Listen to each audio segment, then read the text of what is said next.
Desde o início dessa pandemia, ou desde que o Brasil começou a discutir providências para enfrentar a Covid-19, a gente foi tomado por dois problemas ou dois desafios.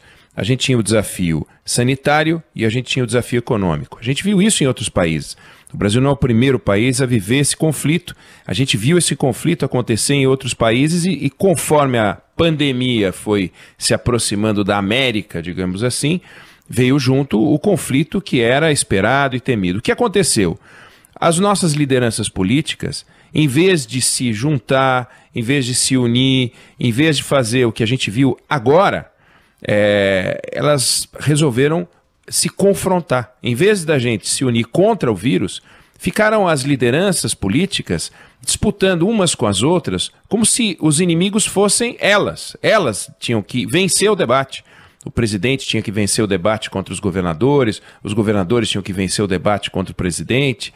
Todas as entrevistas que a gente viu e acompanhou, na maior parte delas, agressões, ironias, cinismo, e todo mundo dizendo coisas que faziam sentido. Ou alguém vai dizer que essa reunião não faz sentido, quer dizer, ouvindo o que a gente ouviu, não temos um problema? Temos um grande problema, a economia brasileira está parando. Ninguém consegue operar com 40% de produção, ninguém consegue operar nessa quantidade. Imaginar que um setor industrial tem 15% de lucro quando opera com 100%. 80%, 90%. Se você está com 40%, você não cobre seus custos, não tem como. E foi dito, a hora que acabar o auxílio do governo, a hora que acabar a parceria do governo, que o governo está injetando dinheiro para ajudar a financiar a folha de pagamento, o que vai acontecer? A folha de pagamento volta para as empresas não têm demanda, não estão vendendo, vão ter que começar a demitir, e aconteceu isso na economia mais sólida do mundo, que é a economia americana. Demissão, atrás de demissão, atrás de demissão e tal. Então, não há discussão sobre a relevância e a importância desse debate. Tem o outro lado, que é o lado sanitário. De que adianta ter emprego se não há vida dentro do uniforme? As pessoas morrem pela Covid-19. Então, dá para ficar escolhendo, eu quero a vida ou eu quero o pão? É óbvio que não dá para ficar escolhendo. Então, por que as autoridades, desde o início, e entre elas o governador de São Paulo, o presidente da República, o governador de Minas, o governador do Rio de Janeiro, e os principais estados atingidos, sim, porque tem estados brasileiros que não estão convivendo com a Covid-19 para valer. Os dois Mato Grossos, Goiás, Tocantins. Se você for pegar a quantidade de casos de alguns lugares, é baixíssima. Agora tem outros que estão destruídos, o Amazonas, o Ceará, né? São Paulo complicado, Rio de Janeiro entrando em colapso também. Então, por que eles não se sentaram? Por absoluta irresponsabilidade. Não se sentaram, ficaram cada qual defendendo um ponto de vista absolutamente defensável, mas o indefensável era não se sentarem.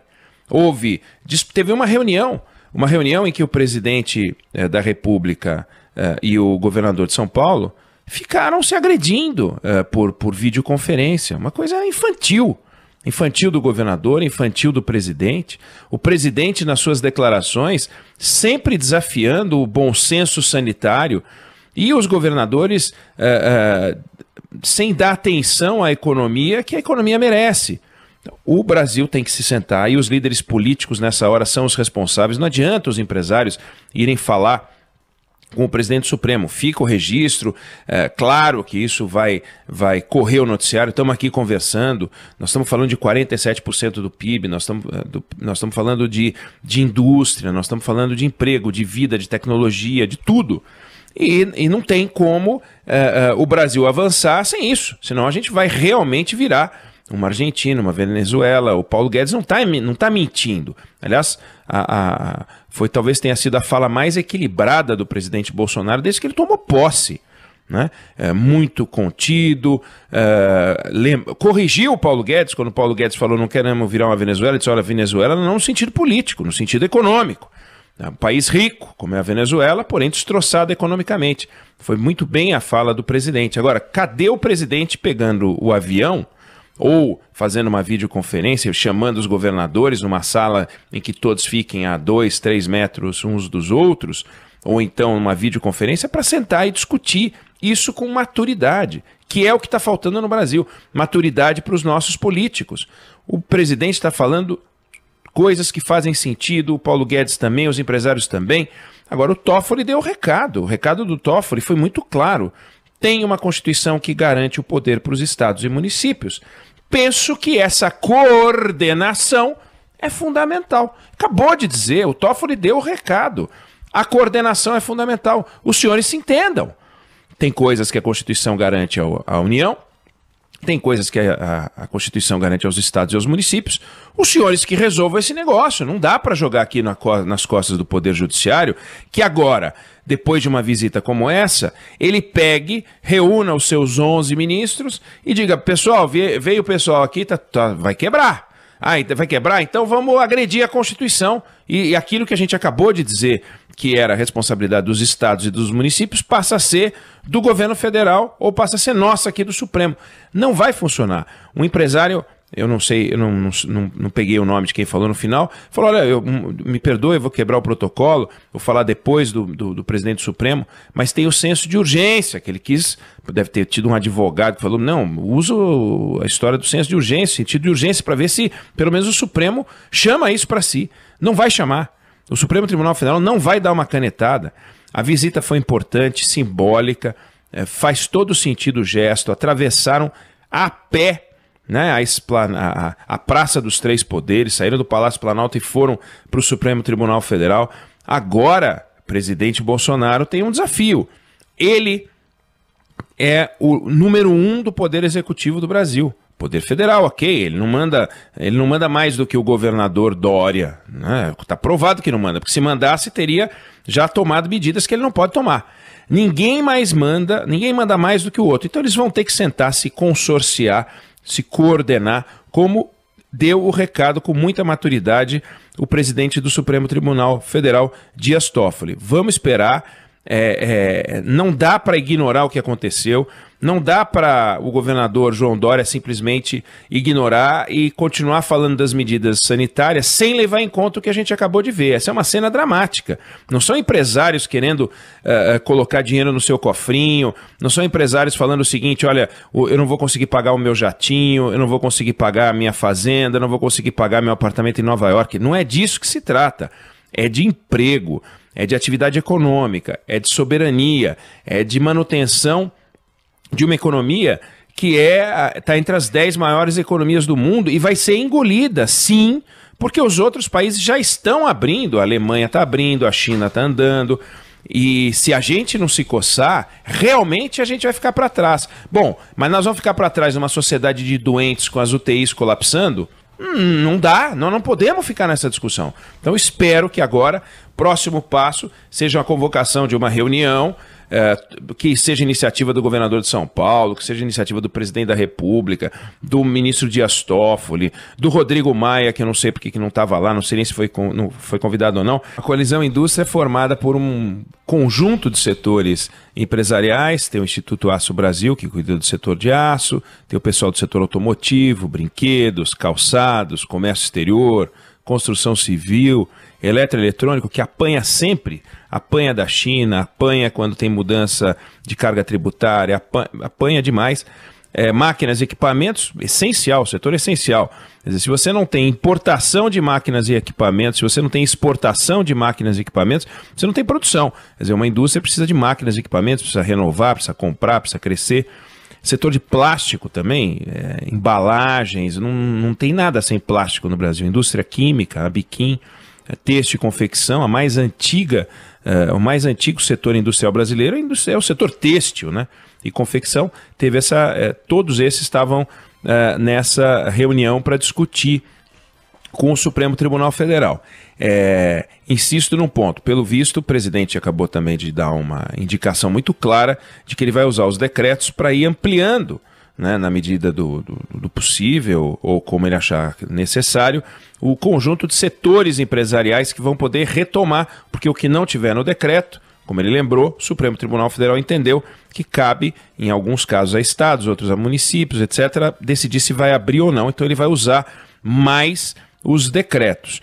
Agora, a tal reunião, um tal encontro, você vê que ele está controlado, né? A gente não está vendo o presidente Jair Bolsonaro eu não negocio mais, não quero mais saber, chega, e aliás, basta. Usou máscara agora, viu, Eneg? Usou máscara. Usou máscara.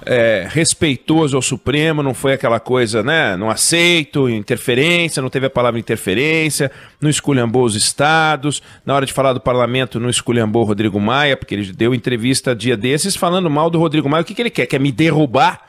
Né?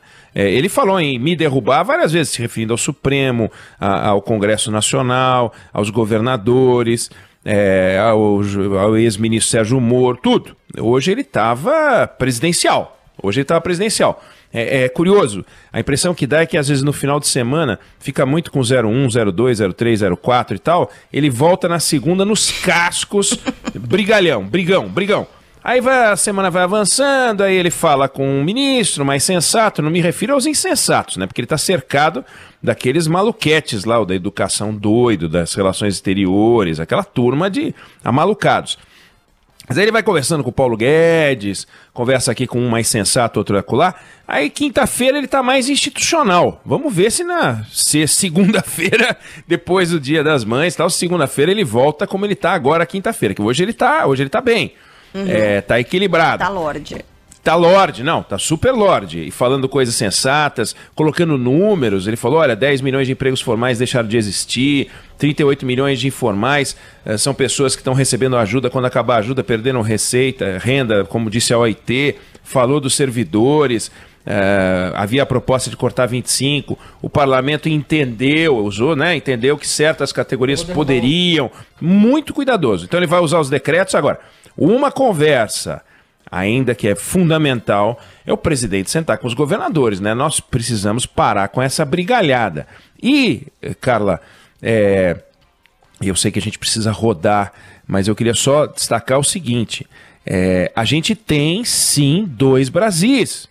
A gente tem as pessoas que dependem de R$600 por 3 meses e a gente tem a turma abusando. O Ministério Público do Mato Grosso, a gente noticiou aqui, aprovou um auxílio de R$1.000 por 12 meses, não por 3 meses, para os procuradores pagarem seus planinhos de saúde. É um escândalo. Ah, mas são só eles? Não são só eles, não. De jeito nenhum. O Conselho Nacional de Justiça aprovou, no ano passado, uma resolução para padronizar o pagamento de auxílio saúde para juízes, com desconto de até 10% do salário dos juízes. É um negócio inacreditável. A gente tem juiz no Brasil que recebe mais de R$100 mil, magistrados. Juízes de 24 estados brasileiros recebem mais de R$1.000 de vale-refeição. Em Pernambuco, o vale-refeição beira os R$5 mil. Desculpa. Isso é um escárnio, isso é um absurdo. A remuneração média dos juízes no Brasil é de 50 pratas. Você pega nos Estados Unidos, Portugal e Espanha, um juiz em fim de carreira ganha 4 vezes a renda per capita. No Brasil ganha 14 vezes a renda per capita. Peraí, como é que pode 14 vezes a renda per capita? Um americano não paga isso pro seu juiz. E a gente paga. O Conselho Nacional de Justiça, que é presidido pelo senhor Dias Toffoli, que ficou ouvindo agora o pleito dos empresários, acaba de autorizar, no final do ano, a transferência da sede do CNJ para um prédio novo a um custo mensal de quase R$1 milhão. Então, é um abuso em todos os tribunais de justiça. Eu estou me referindo ao Poder Judiciário, porque foram ao Poder Judiciário, à figura mais simbólica do Poder Judiciário, que é o presidente do Supremo Tribunal Federal, que ficou ouvindo lá e falando as coisas que falou. E canetada para lá e para cá, comendo solta no Poder Judiciário, no Ministério Público, sem falar do nome sem falar da Câmara dos Deputados. O absurdo, né? O nosso pastor Marcos Feliciano que gastou 157 mil reais para trocar os dentes, e ele explicou: minha boca é minha ferramenta, porque eu sou político e pregador. Ainda bem que ele não é ator pornô. Então é uma coisa inacreditável o que acontece nesses dois Brasis. E é de um Brasil que esses empresários foram falar. O Brasil que está desassistido. É o Brasil que fica exposto na saúde, é o Brasil que fica exposto no desemprego. E esse outro Brasil estatal, a Câmara dos Deputados, o Congresso Nacional, acha que tudo bem ficar dando aumento. 130 bi em 2 anos. Não tem cabimento. Ainda bem que o presidente está falando em vetar isso. Agora, tem que sentar a presidente com os governadores para que esse processo de abertura respeite as limitações sanitárias e, ao mesmo tempo, respeite a nossa necessidade econômica.